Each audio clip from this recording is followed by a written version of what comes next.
Hello students, welcome back to our YouTube channel Aryan education foundation, जहां पर हम कर रहे हैं क्लास 10th एनसीईआरटी साइंस की एक पूरी सीरीज, जिसमें हमने एक चैप्टर कंप्लीट कर लिया है और हम सेकंड चैप्टर तक पहुंच चुके हैं।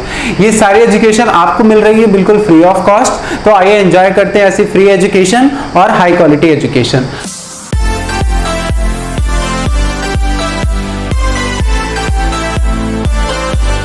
तो सेकेंड चैप्टर में फ्रेंड्स हमने एक क्लास कवर कर ली है और ये दूसरी क्लास है जिसमें हम आगे की तरफ बढ़ने जा रहे हैं। लेकिन हम अभी रिकॉल करते हैं लास्ट क्लास की थोड़ी सी बातें जो कि आपको इस क्लास में थोड़ी जरूरी है।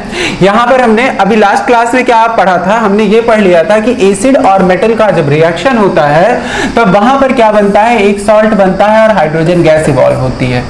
Correct, we have already discussed this topic. Now जो हमारा नेक्स्ट टॉपिक है ये हमारा क्या है,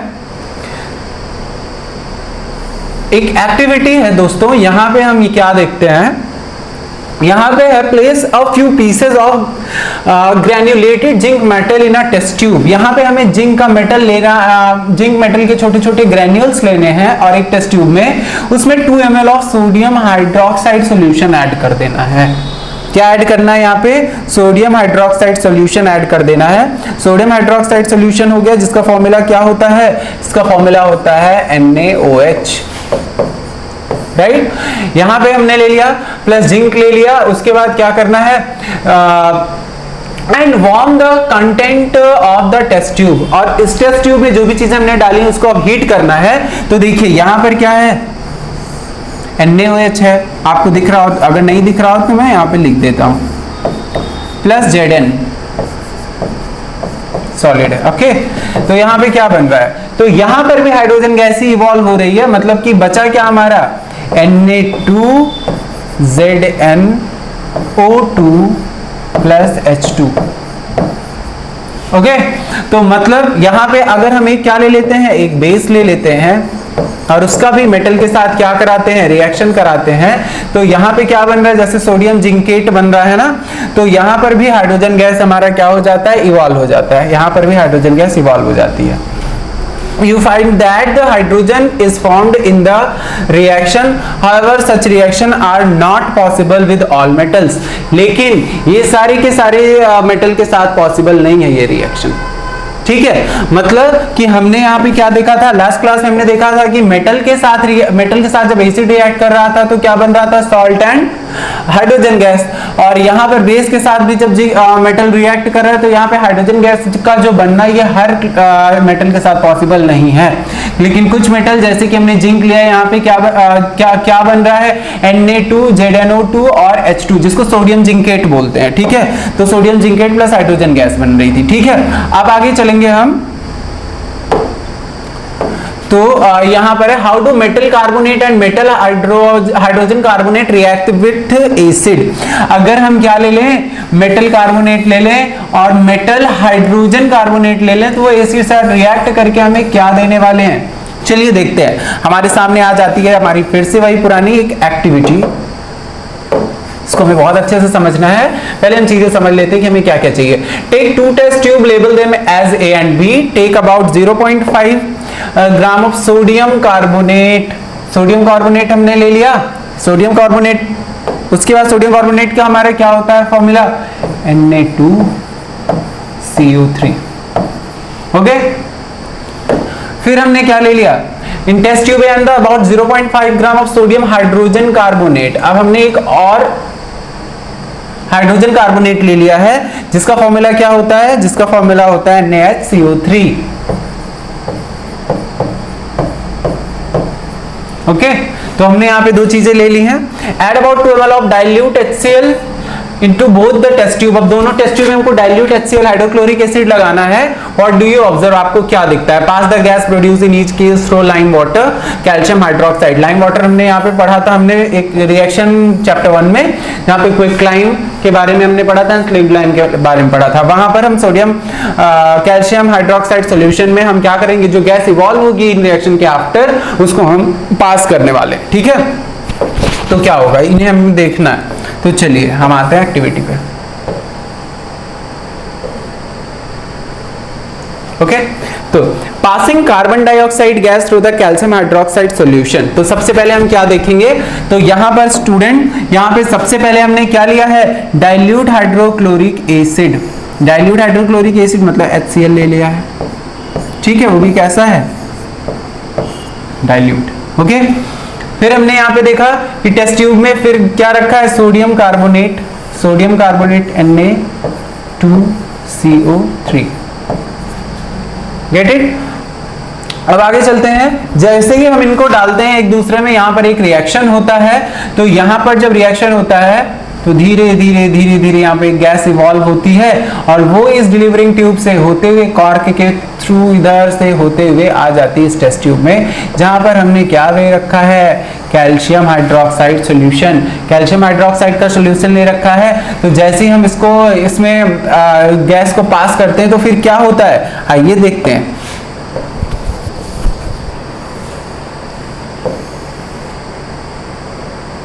चलिए तो यहां पे क्या दिया गया है, टेस्ट ट्यूब ए में क्या होता है, जो टेस्ट ट्यूब ए था उसमें क्या होता है, उसमें हमने क्या क्या लिया था, Na2CO3 लिया था, हाँ, फिर हमने क्या ले लिया था, HCl ले लिया था, फिर हमें क्या मिला था, NaCl plus H2O plus carbon dioxide,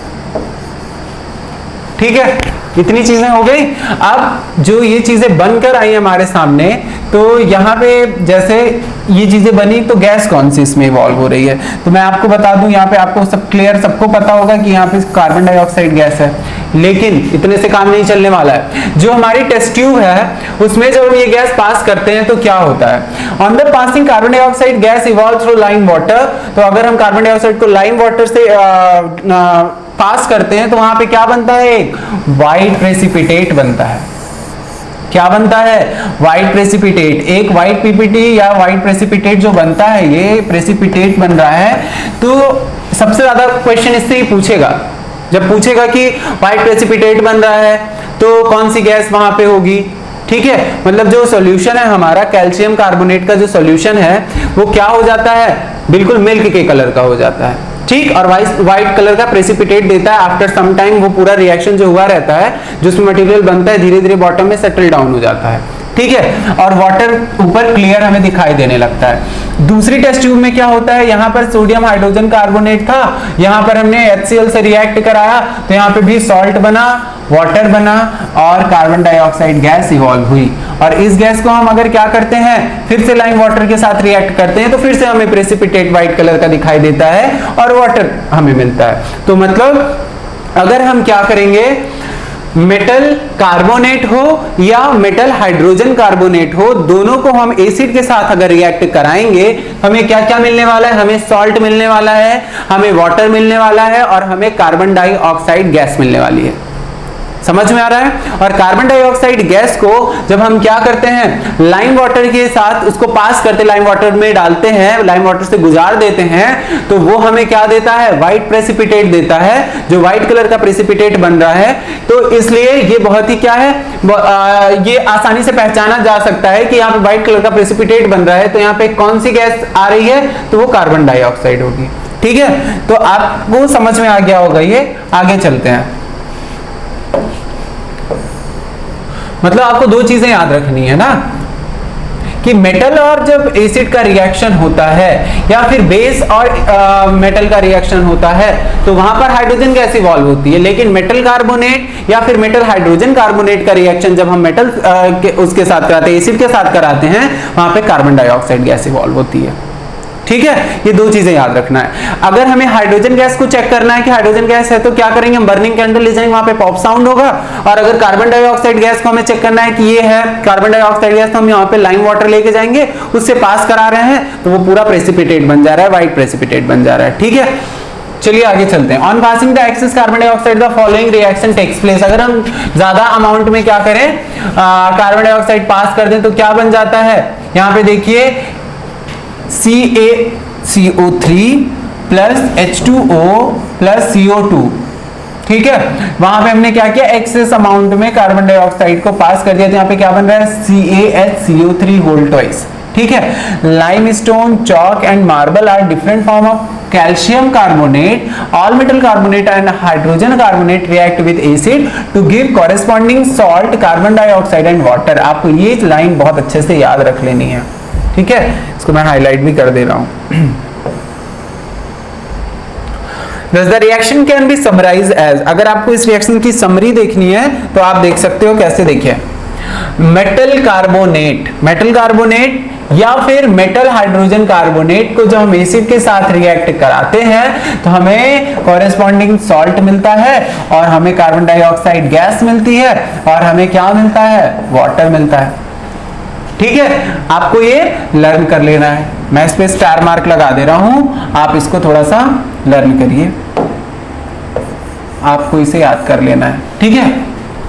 चलिए, how do acid and base react with each other. तो हमने क्या देख लिया, हमने देख लिया कि एसिड मेटल के साथ रिएक्ट करता है तो क्या होता है, हमने देख लिया बेस जब मेटल के साथ रिएक्ट करता है तो क्या होता है, हमने देख लिया कि मेटल कार्बोनेट या मेटल हाइड्रोजन कार्बोनेट जब मेटल के एसिड के साथ रिएक्ट करता है तो क्या होता है। लेकिन अब हम ये देखने चल रहे हैं कि एसिड और बेस जब आपस में खुद ही रिएक्ट करते हैं तो क्या होता है, ठीक है। आइए देखते हैं, ये काफी इंटरेस्टिंग टॉपिक है और मैंने चैप्टर के स्टार्टिंग में आपसे क्वेश्चन पूछा था, वो एनसीईआरटी में वो क्वेश्चन लिखा हुआ था एसिडिटी वाला, उसका भी आंसर आपको मिल जाएगा अगर ये ध्यान से सीखते हो तो। Activity 2.6, take about 2 ml of dilute NaOH। हमें क्या लेना है, 2 ml का डाइल्यूट NaOH लेना, sodium hydroxide in a test tube. अच्छा, मैं पूछूं सोडियम हाइड्रोक्साइड है क्या, तुम्हारा क्या हो जाएगा, ये है हमारा base, okay. In a test tube and add 2 drop of phenolphthalein solution. यहाँ पे फिनोप्थिलीन का सॉल्यूशन डालना है। ये क्या है फिनोप्थिलीन, ये क्या है, एक सिंथेटिक इंडिकेटर है, हमने पढ़ा था ना इंडिकेटर्स के बारे में, ठीक है। Add dilute HCl solution to above solution drop by drop. उसमें से हमें HCl भी डालना है drop by drop. Is there any colour change of the reaction mixture, क्या कोई कलर चेंज होता है। Did the colour of phenolphthalein change after the addition of an acid, और how now add a few drop of NaOH to the above mixture. Does the pink colour of phenolphthalein reappear, why do you think this has happened. ये सब क्यों होता है, आइए ये सब discuss करते हैं हम। पहले मैं आपको समझाता हूं अच्छे से। In above activity we have observed that the effect of a base is nullified by an acid and vice versa. The reaction taking place in written as, देखिए जब हम देखते हैं यहाँ पे क्या हुआ था, सबसे पहले हमने क्या लिया था, डाइल्यूट NaOH लिया था और उसमें फिनोप्थिलीन डाला था, ठीक। तो क्या हो जाता है, जो फिनोप्थिलीन का कलर होता है वो चेंज हो जाता है। फिनोप्थिलीन का जो कलर जब चेंज होता है तो जैसे ही हम फिर से उसमें HCl डालते हैं, मतलब एसिड डालते हैं, फिर से फिनोप्थिलीन का कलर वही पुराना हो जाता है। क्यों, क्योंकि यहाँ पे एसिड ने बेस के साथ मिक्स होते ही दोनों के इफेक्ट को नलीफाई कर दिया, मतलब हमें वही पुराना कलर अगेन मिल गया। तो यही हम क्या कर रहे हैं, यहाँ पर देखने वाले हैं। यहाँ पे क्या है, लिया हमने क्या लिया, NaOH लिया, HCl लिया। NaOH हमारा हो जाएगा बेस और ये हमारा हो जाएगा एसिड, और जब रिएक्ट करता है तो हमारा बन जाता है सॉल्ट एंड वाटर, ठीक है। तो देखिए, the reaction between an acid and a base to give a salt and water is known as the neutralisation reaction. In general, a neutralization reaction can be written as base plus acid giving salt and water. Okay, तो आपको ये पूरा का पूरा reaction ऐसे summarise कर लेना है, base plus acid equal salt plus water, ठीक है। तो ये आप ऐसे ही लर्न कर लोगे, यही होता है न्यूट्रलाइजेशन रिएक्शन। अब हमने जो चैप्टर के स्टार्टिंग में एक क्वेश्चन पूछा था आपसे कि वहां पर क्या था, एक पर्सन था जिसको एसिडिटी की प्रॉब्लम थी, तो उसमें आपको कुछ ऑप्शन दिया गया था जिसमें से आप क्या उसको, चलिए हम उस क्वेश्चन पे ही चलते हैं।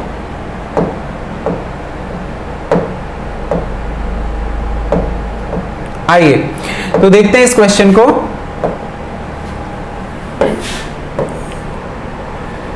हमने यहाँ पे क्या क्या ले रखा था, यहाँ पे दे रखा था हमें क्या क्या लेना है, हमें एक लेना है लेमन जूस, दूसरा है विनेगर, तीसरा है बेकिंग सोडा सॉल्यूशन, इतनी चीजें हैं। तो हमने यहाँ पे ले लिया, तो बताइए अब आप क्या करने वाले हो, आप क्या यहाँ पे यूज करने वाले हो उसको, एसिडिटी से अगर हमें क्या देना है, रिलीफ देना है। तो देखिए मैंने अभी न्यूट्रलाइजेशन रिएक्शन आपको बताया कि वहां पे अगर क्या करो, एसिड है तो उसमें बेस मिक्स करो, वाटर एंड सॉल्ट बन जाएगा, रिलीफ मिल जाएगा कि नहीं मिल जाएगा, मिल जाएगा। तो एसिडिटी अगर ऑलरेडी हो चुकी है तो उसके स्टमक में क्या होगा, एसिड ही तो प्रेजेंट होगा।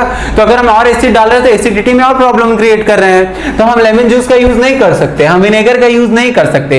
तो यहाँ पर जो बेकिंग सोडा होता है ये एक बेस है, तो हम क्या करेंगे, यहाँ पे बेकिंग सोडा सोल्यूशन हमारे लिए बेस्ट होगा। ओके, तो यही चीज मैं आपको बता रहा था। तो आइए देखते हैं आगे, अपने टॉपिक पे फिर से चलते हैं, ठीक है।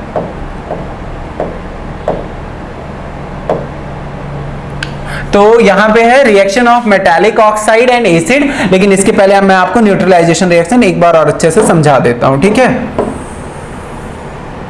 चलिए मैं यहां पे एक ले लेता हूं बेस।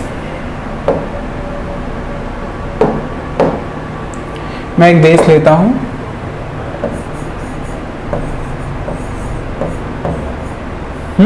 ये क्या है हमारा एक बेस।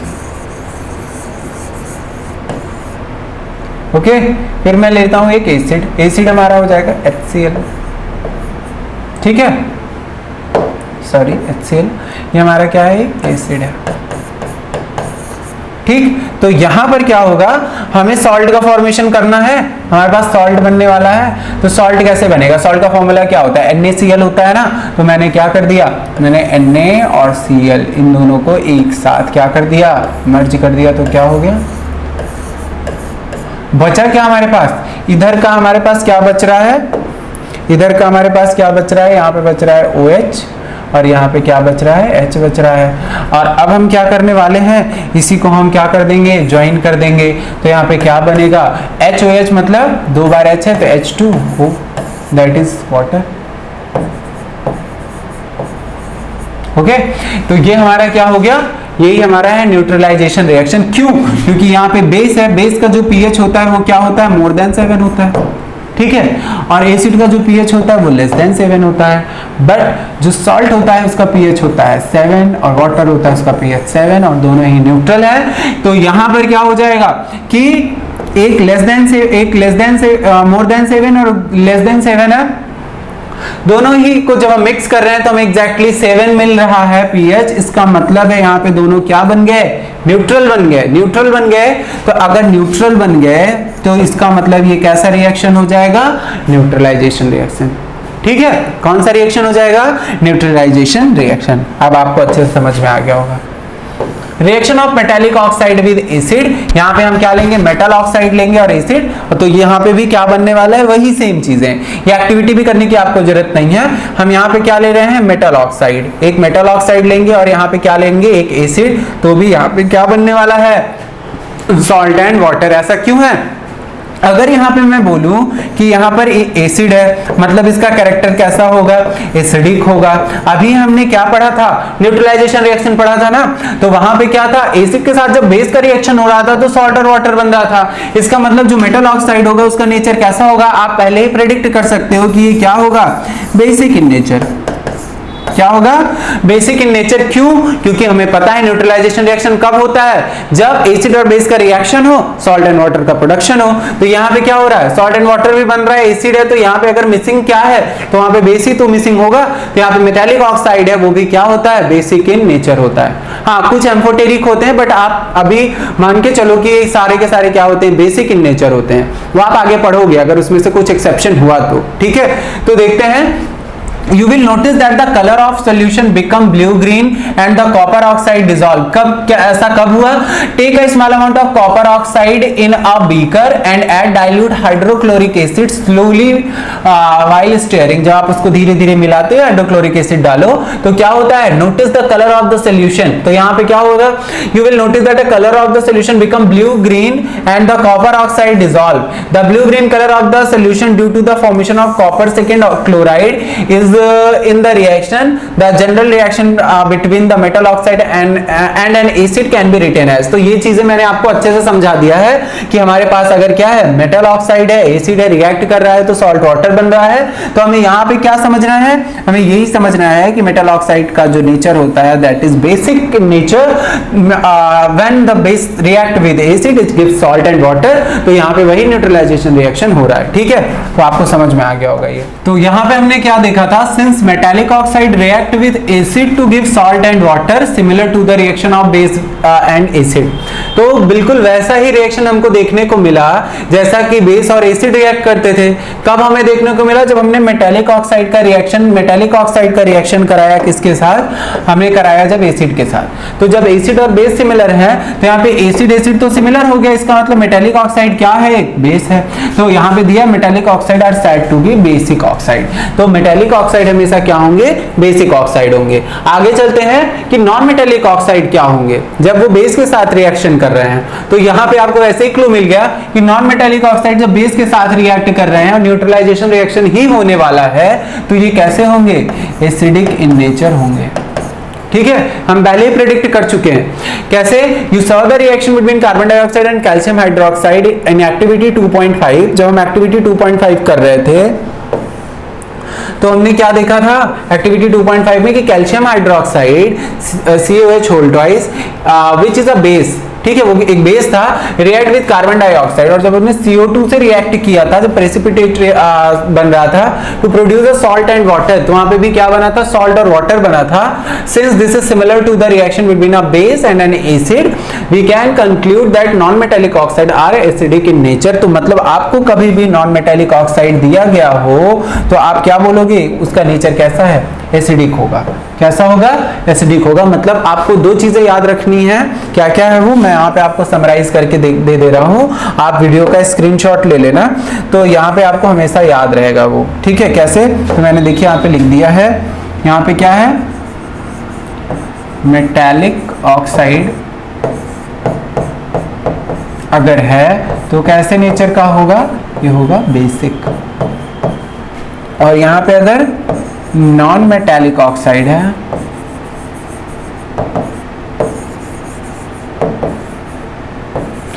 तो ये कैसा होगा, एसिडिक, ठीक है। आपको हर केस में ये चीजें याद रखनी है, ठीक। तो यहां तक हमने आज कवर कर लिया है। हमारी नेक्स्ट क्लास में हम करने वाले हैं क्या, what do all acid and all base have in common. हमने सारे रिएक्शन देख लिए हैं, अब हम एसिड बेस में क्या देखेंगे, कॉमन प्रॉपर्टीज क्या होती हैं, ठीक है। तो आज की क्लास आपको कैसी लगी कमेंट सेक्शन में आप जरूर बताइएगा। हमारी क्लासेस ऐसे एक के बाद एक चलती रहेंगी, हम कवर करते रहेंगे NCERT क्लास 10 का पूरा साइंस का चैप्टर। तो जुड़े रहिए हमारे साथ, do like and subscribe. Thank you so much.